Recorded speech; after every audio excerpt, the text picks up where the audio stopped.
the Battle of Gettysburg. We previously talked about day one. Now we're going to, in a nutshell, wrap up day two. Mm-hmm. Much like the soldiers in the battle were a little bit war-torn and shell-shocked. But good news, much like the soldiers in the battle, Jeb Stuart's here today. True. Stuart wasn't there on the first day. Or- They were looking for him. Chamberlain, depending on which side she wants to be on. Jeb was pretty cute. No wonder they threw him a dance. Anyhow, Jeb Stuart's here today. Welcome to day two. We gotta hit it hard. A lot like the Confederates wanted to hit the Union going up the hills. Let's hit it, Dad. Second day of battle.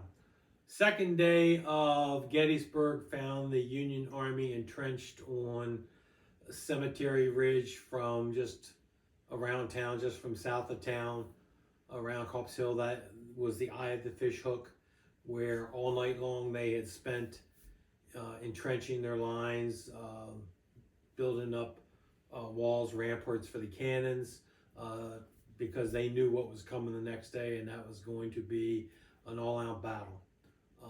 Dick Ewell, the Confederate general that took over Jackson's corps on the first day, did not successfully take the high ground because he didn't understand Lee the way that Jackson did. The order that Lee gave was pretty much like, take the high ground at your best discretion. And that's how Dick Ewell took it. Well, no, we're not going to get there today. Stonewall Jackson would have taken that same order and understood that Lee meant, you take that son of a bitch at all costs. Whatever you got to do, you take it, because we need that high ground. That didn't happen, so the beginning of the second day found the Union Army still on the high ground on both ends. On the northern end to Copp's Hill, around there, the eye of the fish hook, all the way down Cemetery Ridge to Little Round Top, where what's his face is the general. Sickles? Sickles. Dan Sickles. Who we'll get into it in a little later on. So, second day, Dan Sickles is on down Little Round Top. The other boys up north, and the Union Army. Lee had planned and wanted a coordinated attack on the north or the right flank and the left flank of the Union Army to kind of Collapse them. collapse them, to go together. What happened was Jackson maneuvering his men behind the ridges west of Emmitsburg Road, trying to get them into a position around Little Round Top, to where they could not be seen, and he was going to try and surprise Little Round Top, have Hood's division, the Texas boys, come in and take it. Question. Yeah. So when you're saying coordinated attack, are you saying like, I've got my pocket watch, you've got your pocket watch, and we're pulling them out? Pretty we're much. Gonna try to. Okay. Yeah. He wanted to make the Union Army split. Okay. Okay, and try and defend both ends at once. Okay. This is why West Point sends down, I think it's their junior class every year. I think so. Their junior class from West Point comes down every year for a day, a couple days stay, and study the Battle of Gettysburg. You have a larger army. You have the Union Army defending a ridge, okay, and trying to defend it. You have a smaller army in the Confederate Army trying to stretch out and around to attack it. So you had a smaller army, being the Confederate Army, trying to, hold the Union Army at bay. What he wanted to do was attack both ends, trying to find that weak spot. Mm-hmm. But in doing so, he thinned himself out. He thinned himself out. Okay. Okay. That He makes couldn't. sense. He couldn't Yes. throw. It makes complete sense. I do have a question though about like the Confederate structure of leadership. Lee, then Longstreet, then Ewell, or Longstreet and Ewell are together. They were corps They're commanders. similar. Loud. Yeah. Yeah. They're Okay, corps so commanders. it's so Ewell is up trying to take the north end. Well, yeah. Longstreet's trying to take They're- the south end. the different corps commanders, and there were more corps commanders than that too. Okay. You know. Okay. And also keep in mind that like Lee was the all-out he was the final say. He Where was. in the North, it didn't matter what major general that he had. Lincoln was literally like in a telegraph office in Washington, like boop boop boop boop boop boop boop, like She's gonna love Manhunt. micromanaging. So yeah, Lincoln was a real micromanager. I don't know that he would have been as big of a micromanager if he could have talked Lee into being his general, but If he could have found a general that would have attacked and done, but up until this point, including Gettysburg, he hadn't found that person. no, yet. everyone He found was, it in Grant. yeah. But Grant is not it yet. Grant is also Grant's Grant's not- not even in Not- Gettysburg. Yeah, Grant's down in the, south. in the south right Grant's now. in the South. Reynolds takes the He's bullet nothing. to the head 45 to 30 to On 45 the minutes first into day one. We've got Meade. Meade's now commanding general. Okay, so Meade's a decent general. He's like a lot of other Union generals. He's not real aggressive. And I would say that's also psychologically true with most people who have a micromanaging boss. Is like, ooh, like, I just don't want to. Yeah, am I gonna do this and piss him off? Very Astute. astute. Anyhow, back to the Almost like second ideas. day. Lord Almighty. Second day, so there's supposed to be a coordinated attack. It's not exactly coordinated. The northern end, or the right flank of the Union Army is attacked first. You have Dan Sickles sitting down on Little Round Top at the southern end, or the left flank of the Union Army. And Dan, being an attorney before the war, I think he's out of New York. He's not a military-minded person. He basically But a highly educated person. highly educated, but highly educated doesn't make you smart on a battlefield. Matter of fact, it can dumb you down. And then he got bored. Basically, in a nutshell, he got bored. He ordered his men to move off of Little Round Top, abandoning the Union Army's left flank and the high ground, move them forward towards the Emmitsburg Road. So he moves them forward from Little Round Top. He moves past what's called Devil's Den. He moves them past the wheat field. He's moving up towards the peach orchard. When they get to the peach orchard, when they get up there, just Surprise, about that time, surprise. surprise, surprise. Longstreet. Hood's divisions from Longstreet's corps, Hood. here they come. And now the battle starts. Now it's an all-out shit show. Because now you have the And Union. Meade's up on Little Round and Top Me- watching it no, happen. Meade's not on Little Round Top. He never went to Little Round Top. And where is he watching? He's in the middle of the line. He's in the middle of his army. So he's at like the Keilholtz. copse of trees. Cops of trees. yeah, he can still watch it. I know. I'm just asking. Yeah. And he's looking down there and he's going, He's like, what in God's name is that Joker doing? And meanwhile, Sickles is like, I'm bored. Exactly. Yeah, because Thank when you. he was That's moving my dramatic forward, play. left a big gap in that line. When he moved his army out, and Meade's the main line's back here, and now he's moved forward. So now you got this big hole in your line when your left flank is basically has moved. So Warren sends Warren when he's leaving. When Sickles is moving his men off of Little Round Top, you have Warren that goes up and communicates back to Meade that they're gone. There's nobody here. Full out panic attack. They're like, oh shit. Rightfully so. What's that? Rightfully so. Yeah, rightfully so. So Meade immediately orders the men, the divisions that are coming up the Tawnytown Road to peel off, go to the left flank, and one of those is Chamberlain's men of the main unit, and his men are the left flank, and then they start filling in the gap. In the meantime, while they're filling in on Little Round Top, Sickles' men and his division, they're getting pushed back. They're getting slaughtered, is what's happening. Hood's boys are coming on. There was another general, but I don't know, can't remember his name. They moved through the peach orchard. They moved down through the wheat field. The battle. They said that the smoke was so thick in those woods and stuff around, you couldn't tell who was who. You had Union companies firing on other Union companies, same vice versa, Confederate. Things were screwed up. If you go through that area as a tourist, you'll see a Confederate monument here, and you'll see a Union monument here, and you'll think, wait a minute, they're almost side by side. Well, they didn't know where each other was. That's how confused it got. And also, it's I not did like not their realize uniforms were that. that different. No. especially in the smoke and everything else. They said Blood, that mud. on that day you could walk across the wheat field after the battle and never touch the ground. You would be walking completely on this wide open field, and you would be walking on bodies. The little stream at the bottom of the wheat field, they said, ran with blood. There was no water. It was all blood draining from the men that basically ran down the stream. They get pushed back. Sickles' men, they go back up to Little Round Top. The Confederate army moves to Devil's Den in the woods and Big Round Top around it.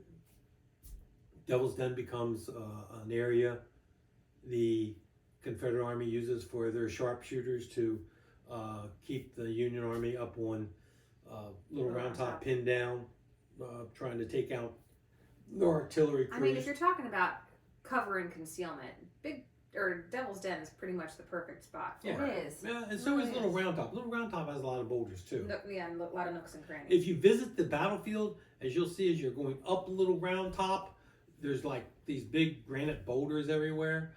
That's where I would have been. If I'm a Confederate soldier attacking, I'm going to find myself one of them granite boulders. I'm going to hunker my ass down behind that, and I ain't moving till pitch dark. Then I'm going to try and crawl back to my line. Not a bad strategy. Not it's one It's a strategy to very live. good strategy. Yeah, so, but that's what was happening. Also, the distance that these guys are firing at each other, we're not talking 100 yards, we're talking several hundred yards. And these boys are good. I mean, the Confederate boys and the Union boys, they're taking headshots. Really? Yeah. Even, Even- with like the Yeah. not These necessarily. are I mean, sharpshooters. even at the Shriver House in town, Baltimore Street, on the hill of, they had Confederates, it was just sharpshooters. And so they're shooting down at Culp's Hill and hitting targets. I mean, it's not like they, That's No, incredible. they were some accurate boys. Yeah. I mean, it's definitely, and the technology Very of impressive. the guns are changing. Which the technology, the scopes, even though they were crude scopes compared to today's scopes, but they were scoped rifles. I Yeah. mean, and they were far advanced, which is the reason the casualty toll was so high Yeah. the second day. The rifle barrels that the armies are now using, that all changed. But the tactics still being taught at the West Point or the Queen Square or you know, the mass, more revolutionary yeah, style. more of revolution, line massing up. your fire, staying in line, which after this battle turned into a bunch of bullshit. Which is why, like, the next major war, you know, when we get into World War I, is Well. trenches, because now we're learning, like, hey, the bullets they're pretty good. These are pretty good. Maybe we So should line up in technology in the Civil War at this point advances beyond tactics. Oh, way Beyond- beyond way beyond tactics. tactics. Way beyond tactics. and, Sure. and Gettysburg is a highlight of that Yes, issue. it is. Gettysburg showed the Gettysburg problems. also, like, the amount of death, like, dog tags come into play. They were not a thing before this. Out. Yeah, I mean, like, because how do you identify all the bodies? Yeah. What's the chemical you put in a dead body to keep it preserved? Formaldehyde. Formaldehyde. That becomes a thing. What? Say Like, what? so there's all sorts of other Advances in things that medicine? come in. Yeah, like they couldn't figure out why cleaning the saw Right. blades in between was a good thing. They just Yeah. realized that, like, wait a second, if I use a clean saw blade in between, you're like Or that there's less infection and they're not gonna die. they realized that using Boiling water, like Mhm. the soldiers that were drinking coffee got sick less than the soldiers that just drank water, and they couldn't figure out why. That, like, and then they're realizing it's the boiling of the water. There- There were tons of advancements. there that were came out some of the Civil War. surgeons that wiped down their utensils with whiskey. You know, just it was there, and they wiped, and it cleaned blood off better. Well, then they found out that the ones that cleaned off their utensils or their knives and stuff with whiskey, they had a much higher survival rate than the ones that didn't. Yeah, I mean So they it's were paying. all these things. They were paying attention to it for as much as it was like hacksaws, and I mean we have documentations of people talking about, like, after the Battle of Gettysburg, that the amount of amputated limbs were higher than, like, the garden fence. Like, that's a quote in diary entries, that they're higher than the garden fence. Like, they have, but because they have so many patients, I mean it's basically like a case study in a real quick time. in a real quick time Yeah, period. a lot of things changed. The Yeah. Civil War changed a lot of things. Yeah. Medicine being one of them. Yeah. Medicine being one of them. But anyhow, back to the second day. So they can't. Dick Ewell missed his chance taking the hill on the first day. They didn't get it on the second day. The Confederates still hold the right flank. By about 4 o'clock in the afternoon, Jackson's got his men in Longstreet. I'm sorry, Longstreet has his men. Thank you. Who knew it was going to come from me? With Hood, and they've encountered Sickles, and now that battle's on. The whole time, finally, when the Confederate Army gets down around Little Round Top, that area, they're realizing that the North holds Little Round Top, which is, as Hood sent a message back to Longstreet, they don't have to fire on us. They can roll rocks down at us. Yeah. We can't get it. And of course, Longstreet orders, says, this is what we were ordered to do. This is what we're going to do. Find the weak spot. Mhm. So they kept trying to move every attack. They would move to their right. Oh, so they're going up. It's not working. They're coming back down. Coming back down. They're moving to the resetting. right, attacking again. And they're getting repulsed. And every time, Oh. then they attack again, and they bang, bang. And they're trying to find that weak spot on that right flank. Because once they find it, they can exploit it. Okay, so then they eventually reach Chamberlain. Well, Chamberlain's on the very, very left flank of the Union Army. They're facing his men. They attack him. They attack that end a couple of times, being repulsed. The whole time, Chamberlain with his main corps, they're running out of ammo. So finally, it's late in the day. They're running out of ammo. Chamberlain ordered his men to fix bayonets. Mhm. And when they attacked again, he ordered a bayonet charge down off of Little Round Top, the left flank of Little Round Top, ordering his men to swing around on the left flank to come around as they're going down the hill. So you've got the main body of his main division and this coming down, hitting the Confederates that are coming up. Now the Confederates are looking at, they're not the ones being, now they're on the defense. Got you. And So in the this is meantime, not only are we being defended, we're being flanked. Mhm. Okay. Which So at this panic point- sets in. And they retreat. They retreat So back. that is that's the punctuation. That's of it. day Yes. That's it. That's the punctuation day 2. Panic set in. Chamberlain moves his boys down, bayonet charge, flanks the Confederates who are trying to flank the Union. And Okay. now you've got an entire shift. The Confederates retreat, leaving Little Round Top intact. Up at the right flank of the Northern Army, that's intact. And so at the end of the second day, you have the Union Army basically exactly where they were, stretching from the eye of the fishhook up towards town, all the way down Cemetery Ridge to Little Round Top and around Little Round. Now you've got the Confederate Army back across the Emmitsburg Road Okay. on the Seminary Ridge. Right. And they're And they're looking at in each other. and that is at that time period still a line of trees. Line of trees, right. So they basically have retreated back to that line of Correct. trees. Right. Okay. So if you're visiting Gettysburg and you come up Little Round Top and you go all the way up to the top of the hill, you're gonna park, and it's gonna be very tempting to go into the front where you can see where everybody was. However, Chamberlain's line is kind of back. It's back It's at to the your left. back. It crosses the road and comes around behind you. It It's is- worth yeah. looking. It's worth looking into to see just how far around the Union Army did stretch and where Chamberlain was, because he's back here. He's in the back. They, 'cause of Yeah. I mean, it's Hey, just so you know. Yeah. I don't remember that as a kid. I might need an updated tour 28 years just later. so you know. Yeah. It's probably because most of our tours as kids revolved around like finding the cannons to go play with. Also, that's another thing that's going to get you. There's a castle up there on Little Round Top. Right? It's very tempting to be like, oh, I want to go to this castle. But no, don't go to the castle. I mean, you can, go to the castle. but If you have But- kids, go to the castle. yeah, but like historically, it's kind of tucked back and The away. real highlight is the secret highlight Right, is tucked back around. right. Okay, Sickles, an interesting cat. He's an interesting cat. Dan Sickles was an attorney out of New York who basically, because of his education and money, and that was bought his way to power to be, a division commander.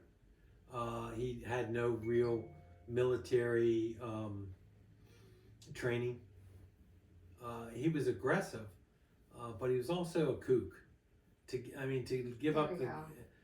to give up the high ground like he was ordered to hold. After the Civil War, well, during the Battle of Gettysburg, he was wounded. He was shot in the leg. He had his leg removed. He sent the bone of his leg back, I guess, He home. sent it back? Yeah, To be turned into a cane. and he had it turned into a cane. So he doesn't turn it into a cane. No, Somehow the story was better when I imagined him being like, I guess I gotta boil the flesh off of this and whittle it into a cane. He sends it back to somebody. So yeah, he's not gonna do it. Somebody gonna gets do it. a He's an win attorney, in for a God's box. sake. Listen, he's a kooky attorney. In my mind, he's sitting boiling Yeah, over a somebody cat. got like a calf bone in a box. Can you imagine being that person? At that No, moment, if they at knew that- if they knew Dan Sickles, then yeah, he's a dumbass. I'll be honest with you. If I opened that up, I would literally be like, "This is what money does to people." Now this joker wants a cane that's made Yeah, out of you his open damn up, and rope. go, Rover, come here. Yeah, like you gotta be kidding me with that nonsense. All right, so he is a kook. Yeah, He yes, and basically no. was like, God dang it, He's this the first. battle was boring. Yeah, I'm gonna order my men down here. Spice it up a little bit. Yeah, I want to get but spicy. he did. He was the first attorney to use the insanity plea, That feels right. you know, and made it work. So there you go. So that's basically the Sickles. second day. I want to Dan Sickles. Okay. Who did I say? No, you're right. listen, I'm just Yes, trying. yeah. Day 2 we wrapped. I just have questions. You've got answers. Sickles, interesting cat. We hit that. Right. Day 3, getting set up. I feel like we I don't nailed want to go too far into it. No. it. Yeah, we're we going to nailed day it. Day 2 was nailed. Day That two, was really my only question. Wrap it was up the in the Sickles. can. In the can. Want to remind everybody about the book coming out. Yep, I do. Absolutely. Have a series coming out in the summertime, July, August. It's going to be the O'Shea Family Chronicles. It's a Western genre. That whole series will be coming out real soon. So next Christmas, you can buy a couple of them for your kids or read yourself and read them or whatever. But it's set after the Civil War in the Wyoming territories. Where one of the main character starts off as a war-torn. He's a veteran of the Union Cavalry So of the Civil War. Yeah. I'm looking for So- some peace. Book 1, summer of 2025. Yep. And then just to correct a couple of things to hit a couple of things that we were like unsure of during day 1. Number 1, the restaurant with the cannonball hole in it that we could not come up with a name with to save our lives. Hers Ridge Tavern. Hers Ridge Tavern. Literally a name of the ridge, which we could not even come up with. Is Hers Ridge. Hers Ridge. There's a road. There's a restaurant. The restaurant does seances. I think they used to, and I'm still pretty excited because I would love to book them. That seems pretty cool. Dad, not interested. Me, I'm not going. super interested. Although that would be a really good podcast. It would be Of watching you amazing. be I'm not. skeptic. Watching you be a skeptic, and then They wouldn't let us take it in. They probably, because No. ghosts. But you could do before. No. Do you think like the ghost would be like No. Ain't they're happening. camera shy? I think they're camera shy. Okay. The knocking on the table. I don't think they're gonna do. But if we did podcasts, how about this? Before, like Dad is now, where he's like, I don't want to go into a seance. After, where he's like, I'm a total believer of seances. We should be doing this stuff more often. Anyhow, look into it. I would highly recommend it. Anyone I've ever heard that's gone, really interested. Other thing we had to come up with that we didn't remember was the USA Today Top Ranked Museum, which is going out the Biglerville Road, and that is the Battlefield Experience. So highly recommend that as well. And need to correct a couple of things about the visitor center. Apparently, the visitor center, whilst parts are free, you can't get to the good parts, the cyclorama or the other things. You can get to the bookstore if you want to buy some merch. You can buy some You can do that merch. for free. So my apologies. But again, we'll continue to bring you hot tips about Gettysburg and what we think is good. So those are our corrections from day Nope, 1. that covers it. And day 2 is officially in the can. And with any luck and success, it's actually recorded this time. See ya. All right.